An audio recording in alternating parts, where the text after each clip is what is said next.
Hello and welcome into another episode of Locked On Wolves. Today on the show, the Timberwolves destroyed the Lakers in Game 1. We'll talk about what this showed about some of the clear advantages the Wolves have moving forward in this series. We'll talk about why JJ Redick, there were some schematics here that you got beat on. We'll talk about all of it here next.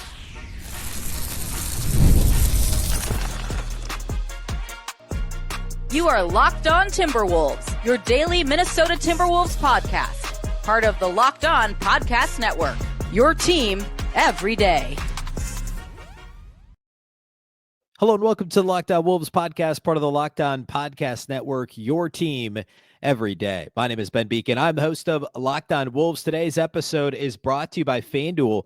Right now, new customers can get $250 in bonus bets when your first $5 bet wins. Happy Monday, everybody. Actually, happy late Sunday. Posting this late on Sunday in celebration of the Timberwolves Game 1 win on Saturday. Couldn't wait. No reason to wait to get this one up. Also some laughers on Sunday, playoff basketball-wise. So, amazing Game 1 win for the Wolves, and there's a lot to get into here. We'll talk about some of the stuff that we talked about last week on the show that did happen, some of the areas the Wolves should dominate in that they did. We'll talk about some of the strategy differences between the Wolves and the Lakers, and really kind of focus in on what happened when the Wolves were on defense, what happened when they were on offense, what about this performance was sustainable for Minnesota into Game 2 and moving beyond that. We'll break all that down here on the show today. First off the top, though, a big thank you for making this show your first listen every day. Of course, you can watch on YouTube. You can listen wherever you listen to podcasts. You can also watch on the Locked On Sports Minnesota app on Roku and Amazon Fire TV. And a reminder about the newsletter as well. You can find the Locked On Wolves newsletter. You can subscribe, I should say, at LockedOnDaily.com and subscribe to get the newsletter in your inbox every day, Monday through Friday. You'll get content from myself, other Wolves content, and also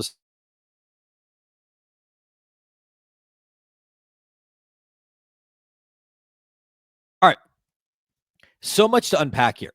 So much to unpack. So my prediction for the series, I'm gonna start here because a lot of folks did not like that I picked the Lakers to win the series in 6, and I did. I did think the Wolves would win Game 1.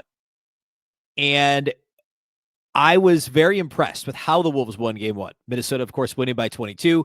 I want to get into how that happened because I think there were a couple of advantages that I knew the Wolves had going in that I was really genuinely surprised at how stark that difference was in Game 1. And I don't know some of it, how sustainable it is, but there's also some things that I think I was just maybe wrong about that the Wolves may be able to sustain in this series, and it may help them, turn this into a series win. I mean, obviously now stealing home court from the Lakers. So I want to dig into some of that.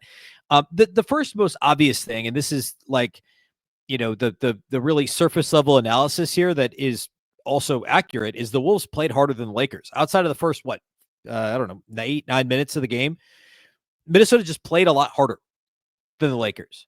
50-50 balls, crashing the offensive glass, running in transition, setting harder screens, just like some of that activity level type stuff. I mean, that should be sustainable because the Wolves have overall a younger roster, a more athletic roster, a longer roster. I know the Lakers, basically everybody but Gabe Vincent in their rotation is a pretty big player, but the Wolves have some advantages when it comes to the physicality.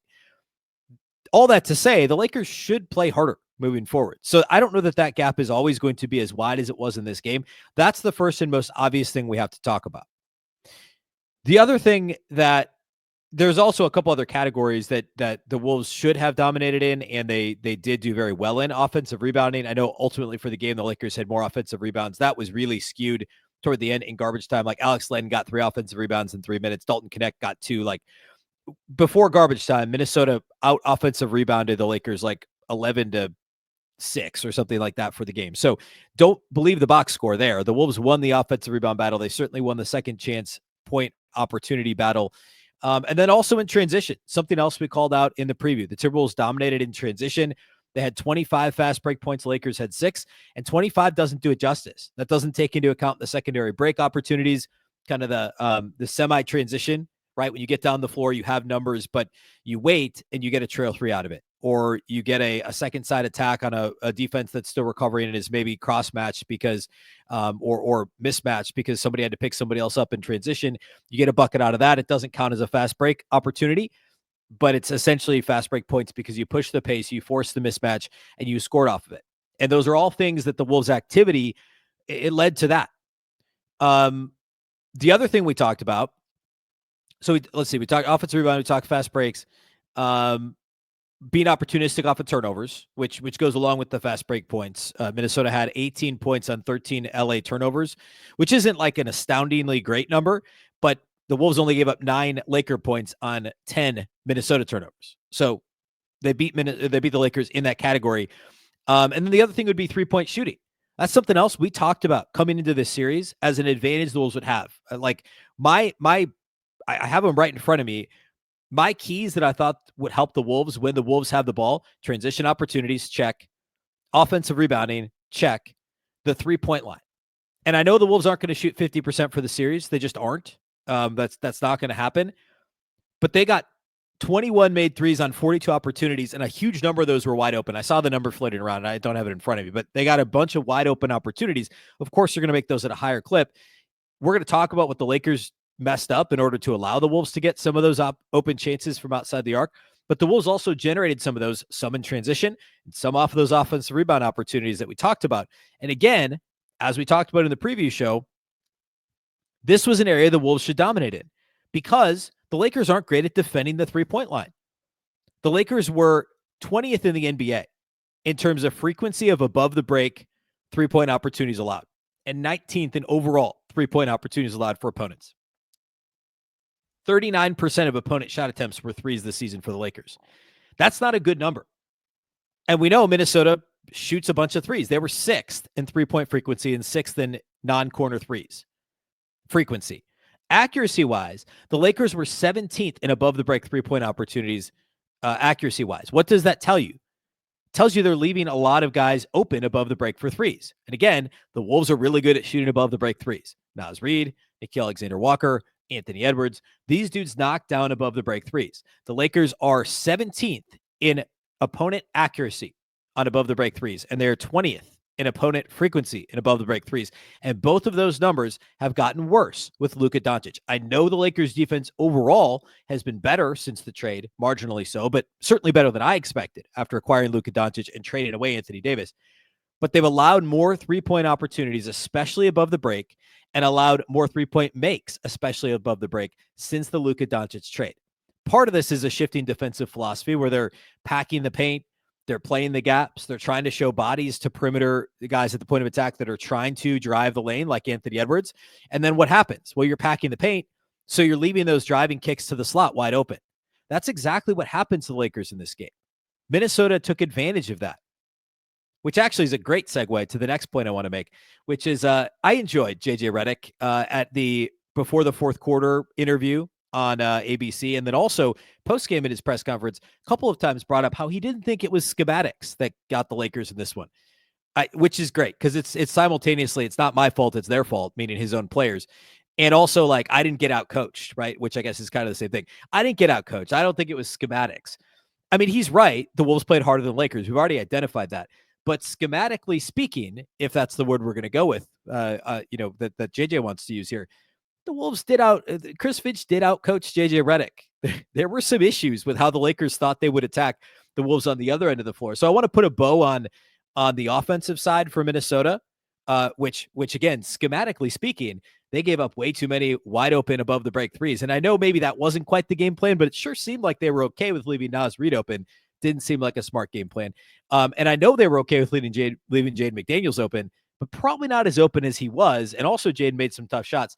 Talk a little bit more on that end, and then I want to switch to the other end of the floor and talk about, schematically speaking, how the Wolves stopped the Lakers. They held the Lakers. This should be the headline. Yeah, the 21 threes is great. The 50% three-point is great for Minnesota. But holding the Lakers below 40% shooting and under 100 points is also pretty great. We'll talk about the schematics of that, how the Wolves got that done. We'll do all that here next. Today's episode of Locked On Wolves is brought to us by our friends at DoorDash. NBA fans, you know what time it is. Playoff season means big performances and even bigger rewards. DoorDash is bringing the heat with a slam dunk deal for Dash Pass members during the 2025 NBA playoffs. It's called They Swish, You Score. Anytime a player drops 50 or more points in a playoff game, Dash Pass members score a free 3-piece crispy tenders combo from Wingstop the very next day. Just place an order of $20 or more. Use the code WINGSTOP50 at checkout, and that combo is yours. Crispy, delicious, and totally free. The offer is valid noon to midnight the day after the game. Terms apply. Wingstop is phenomenal. I love Wingstop. I get it a lot during the football season, and I think NBA playoff basketball is going to be when I head back to Wingstop, especially through DoorDash. I don't know what your go-to move is after an epic game, but like if Ant drops 50 in one of these games, you better believe I'm going to be getting Wingstop the next day. Imagine being rewarded with free food just because Ant went off for 50, or anybody. It doesn't have to be Ant. I just feel like we may get that before this series is out. So again, here's the play. Sign up for Dash Pass to unlock this and more exclusive deals all season long. When any player scores 50 plus in a playoff game, Dash Pass members can grab a free 3-piece crispy tenders combo from Wingstop the next day with a $20 plus order and code WINGSTOP50. That's Dash Pass, your door to more savings, more flavor, and more ways to win. Terms apply.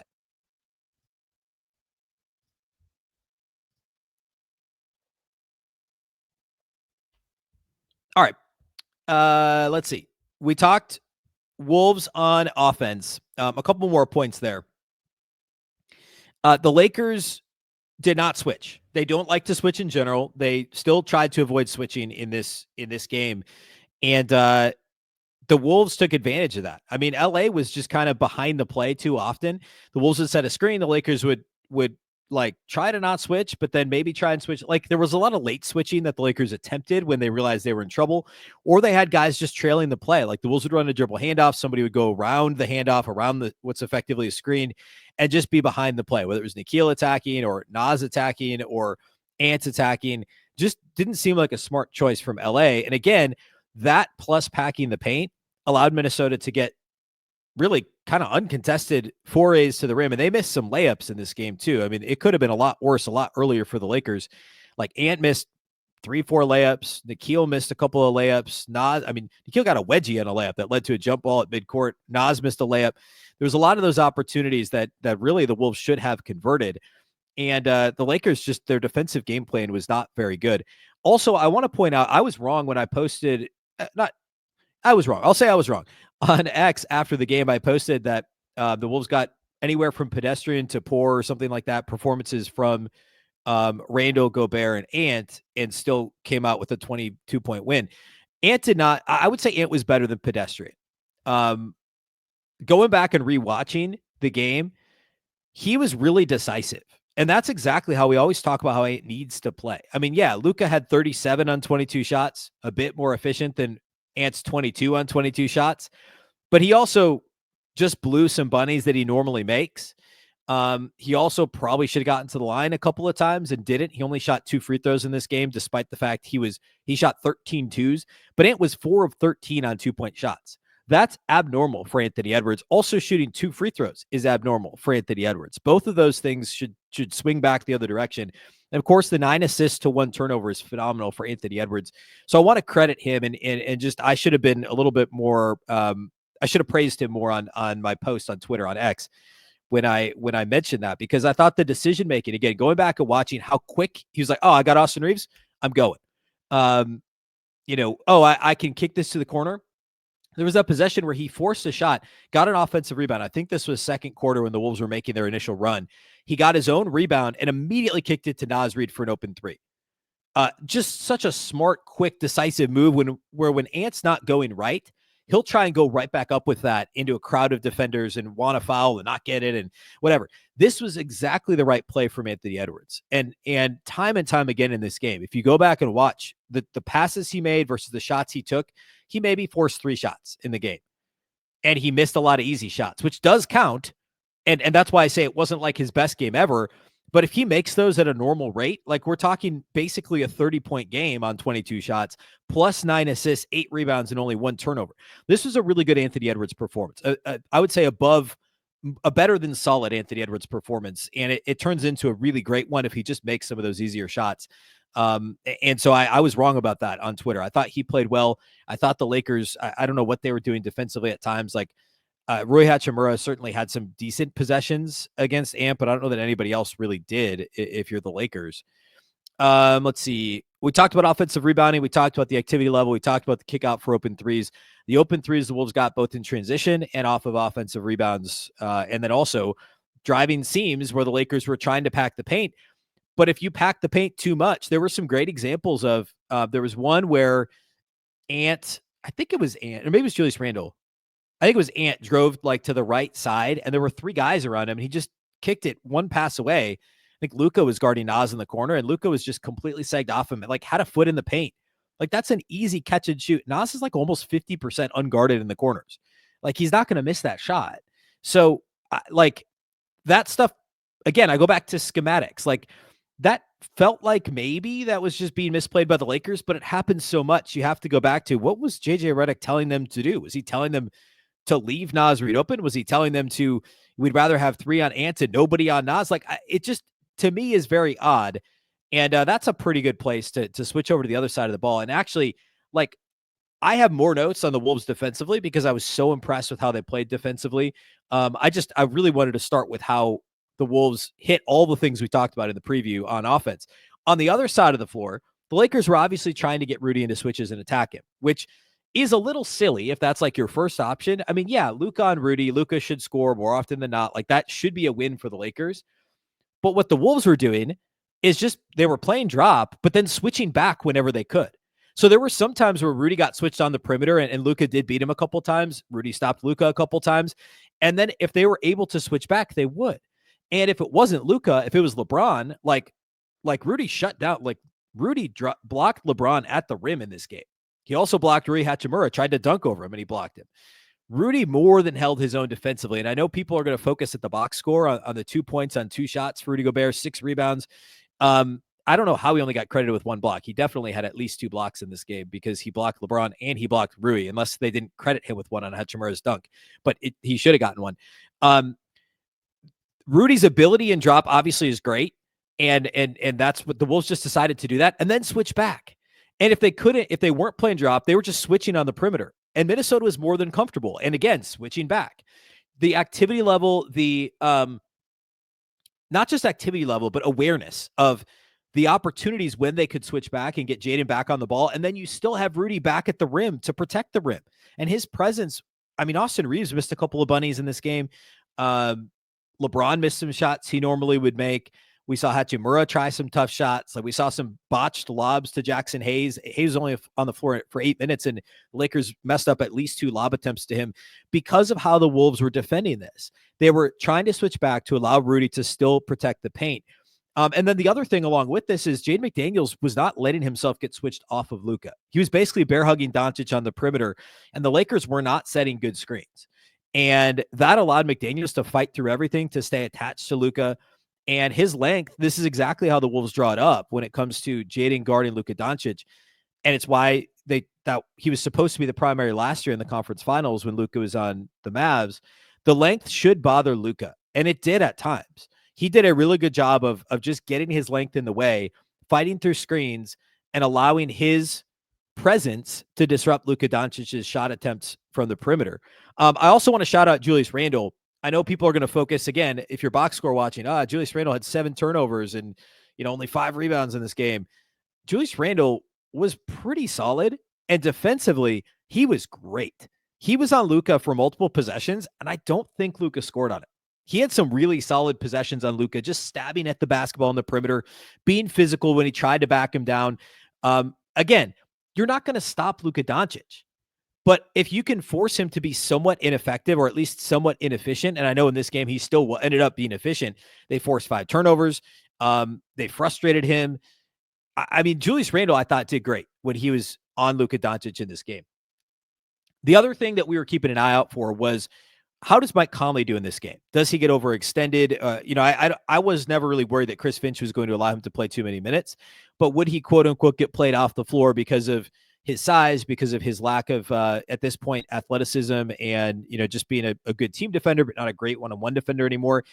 Well, they just put Mike Conley on Rui Hachimura. And when Jackson Hayes was on the floor to start the game, that's what he did. And Hachimura tried to go at Mike Conley in the post and ended up shooting just a really tough fadeaway. It played right into what the Wolves were trying to do. And you live with that. If Rudy hits a tough fadeaway on Mike Conley, okay, he hit a 14-foot contested two. That's still better than, Luka getting downhill and getting an and one or shooting an open three. Like, you live with that matchup. And then as soon as Jackson Hayes came off the floor, the Wolves, it was even easier for the Wolves to hide Mike Conley defensively. And Conley ended up playing 22 minutes in this game, which is actually a little bit more than I expected him to play. 9 points for Mike in 22 minutes, 3 assists, 3 steals, only 1 turnover. I thought he was really good and held his own defensively. I have one more thing I want to talk about, and this is another schematic thing. I want to talk to our guy JJ Redick about the schematics here and why this was messed up.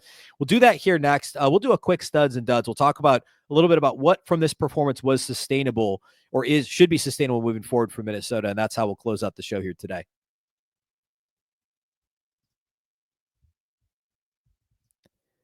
Today's episode of Locked On Wolves is brought to us by our title sponsors at FanDuel. The NBA playoffs are here. FanDuel is giving new customers an incredible way to get in on the action. Right now, when you join FanDuel and you place your first $5 bet, you'll get $250 in bonus bets if your bet wins. FanDuel makes betting extremely easy. It might just be picking the Wolves. They were, I think, 4.5 point underdogs on FanDuel prior to this game. I definitely took the Wolves money line. It was like plus 160 or something for them to win the game. I always thought the Wolves would win game one. Even though I didn't pick them to win the series, I thought they would win game one. And turns out they did. And right now they're 5.5 point underdogs for game two. People expecting the Lakers to push back, to hold their own at home, to battle, to fight and protect home court. You can also prop bet during the games as well. Live betting. You can prop bet 3-pointers, steals, assists before the game. You can live bet once the game tips off. Even combine your live prop bets into a same game parlay for a chance to win big. Don't miss out. Head to FanDuel.com. Claim your $250 in bonus bets today.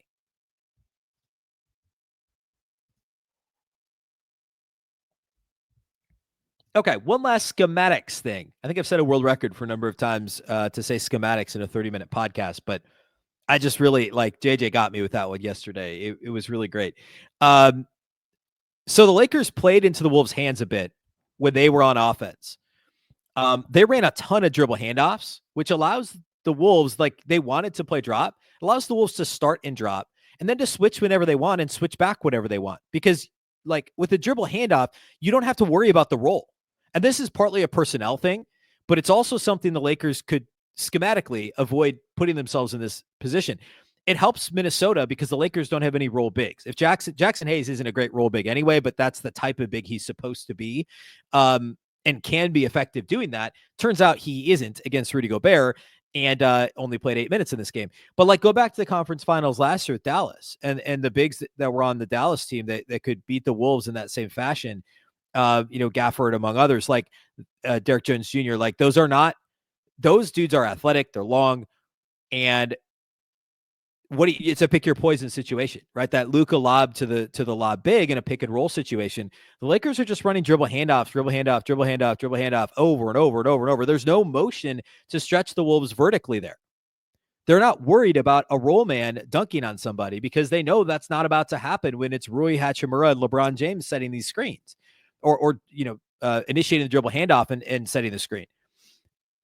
It helps the Wolves knowing that there's no roll bigs. There's no athletes that can beat Rudy off the dribble. If Rudy gets switched off onto LeBron, okay, LeBron might hit a tough shot over him, but Rudy's going to make him shoot a tough shot. Same with Luka, really. I know Luka can shoot over Rudy. We've seen it. I get it. It can happen. Should he beat Rudy more often than not? Probably. But if you're the Wolves, you can live with that matchup. He's not going to get cooked like he would Kyrie on a switch, right? And frankly, Austin Reeves should be able to beat Rudy off the dribble. I don't think he did in this game. The Lakers don't have the athletes to beat Rudy off the dribble. They don't have the size to hurt in smaller lineups either. If Hachimura is at the 5, there's no size there that the Wolves are worried about. The Wolves can play just as big. There's no lobs available for the Lakers. So no roll bigs, no additional athletes. The Wolves are fine with that switch. They're fine with switching when they need to. They're fine with playing drop in a dribble handoff situation as long as you're pressed up on Luka on the perimeter. You're not worried about LeBron rolling out of a dribble handoff. You're just not. It's not 2011 LeBron. So that's not a scary thing for the Wolves. This is actually a good example of something that I think is a key to this series that I missed is while the Lakers, you could still make the argument that the Lakers have 3 of the 4 best players in the series. The way that each roster is built, the matchup advantage for Minnesota is the athleticism and actually, really everything that I just said. The athletes to exploit some of the switches on the one end of the floor, or if the Lakers don't switch, Minnesota has the athleticism to do it. And they also have the shooting to play 5 out if they want to. If Rudy's not on the floor, the Wolves can play 5 out. If he is on the floor, the Lakers don't have the size, with no Jackson Hayes, to impact the Wolves when they get into the paint on the other end of the floor. So I think that that's an area, the athleticism advantage, the depth advantage, things that the Wolves have that's going to be a problem for LA throughout the series. No matter who wins the series, that's going to be one of the keys we're going to go back to. Schematically speaking, I would expect the Lakers to switch a bit more. I know they don't like to. They just need to switch more in part because the athleticism deficit. Like, these dudes cannot stay with Dante DiVincenzo and Nickeil Alexander-Walker and whoever else off of dribble handoffs, off of screen and roll actions. They just can't if they're trailing them around the screen. So I think the Lakers need to consider switching more. If I'm JJ Redick, I would switch more defensively and try and speed up Anthony Edwards. Ant was decisive, but he wasn't rushed in this game. And on the Wolves side, like, I don't know, if you're the Lakers, they just need to stop running so many dribble handoffs. And I don't know what the alternative is. I mean, I feel like when they went to just a straight 5 out and were just kind of like passing and cutting and trying to beat the Wolves back door, they've got a better shot there than they do running these slow developing dribble handoffs in the middle of the floor. But we'll see if JJ switches up the game plan here moving into the rest of the series. But all the stuff that I already talked about in the open today, and we focused on last week, Wednesday, Thursday, Friday, previewing this series, the Wolves have an offensive rebounding advantage. They have a speed, athleticism, scoring and transition advantage. And the Timberwolves have a 3-point line advantage. They're a better shooting team, and they're better at defending the 3-point line than the Lakers are. The Lakers are a bottom third in the NBA team at defending the 3-point line. The Wolves are a top 5 team in the league. I guess they finished 6th in terms of percentage. But effectively, we'll just say they're top 16 outside the arc. That could be a problem for the Lakers. It's one of the reasons why this series was always going to be a long series. Anybody choosing the Lakers in 4 or 5 was absolutely delusional to start. And I know I picked the Lakers in 6, but it was always going to be a 6 or 7 game series because the Wolves do have some clear advantages over the Lakers that were really obvious in this game.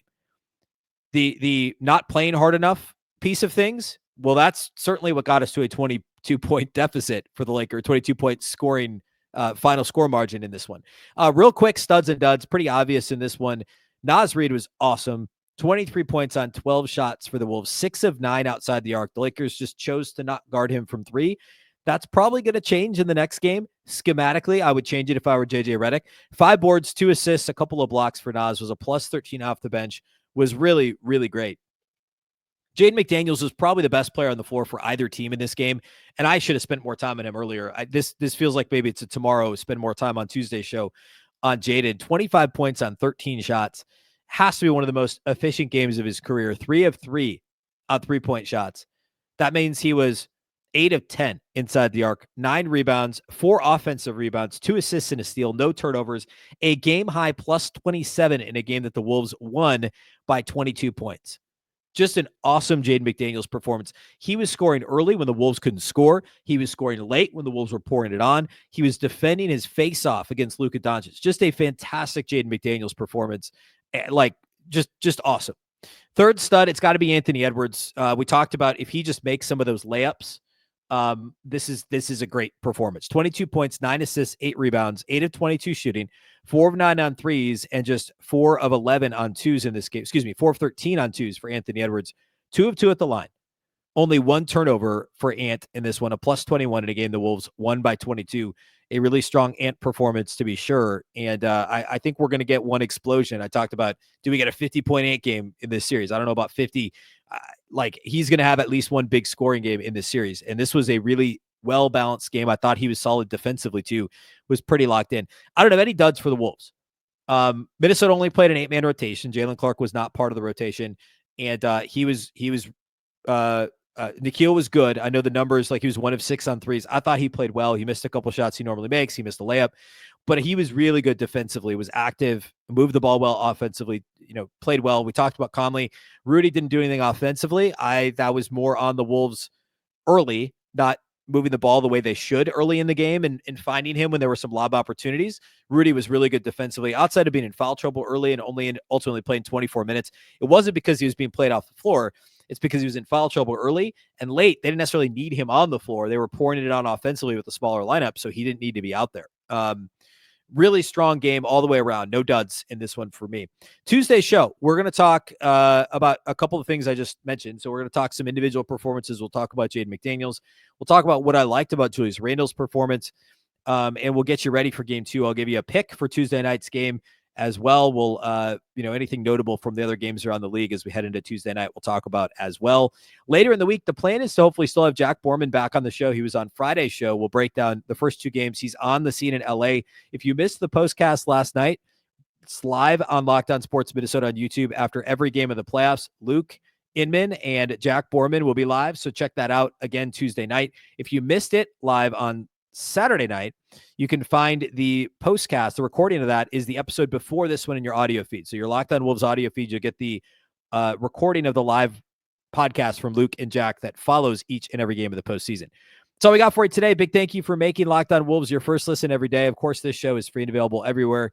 That includes YouTube as well as all of your favorite audio platforms. Wherever you like to listen to podcasts, you can find Locked On Wolves. You can also watch on the Locked On Sports Minnesota app on Roku and Amazon Fire TV, and you can follow on X at Locked On T-Wolves and also at Beecken with 2 B's, 2 E's, CKEN.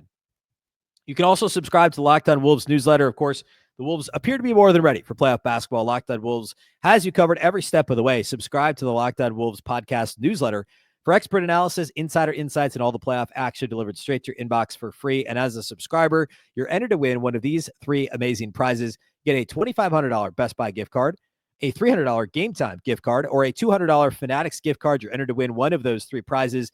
All you got to do is subscribe between now and the end of April. That's 9 more days from now to be automatically entered to win. Don't miss a moment of the Wolves championship run. Join the Locked On Wolves newsletter today and experience the playoffs like never before. Subscribe today, enter to win by clicking the link in the subscription. Once again, my name is Ben Beecken. This is the Locked On Wolves podcast. Of course, we're part of the Locked On Podcast Network. This is the Locked On Wolves podcast, and we'll catch you next time.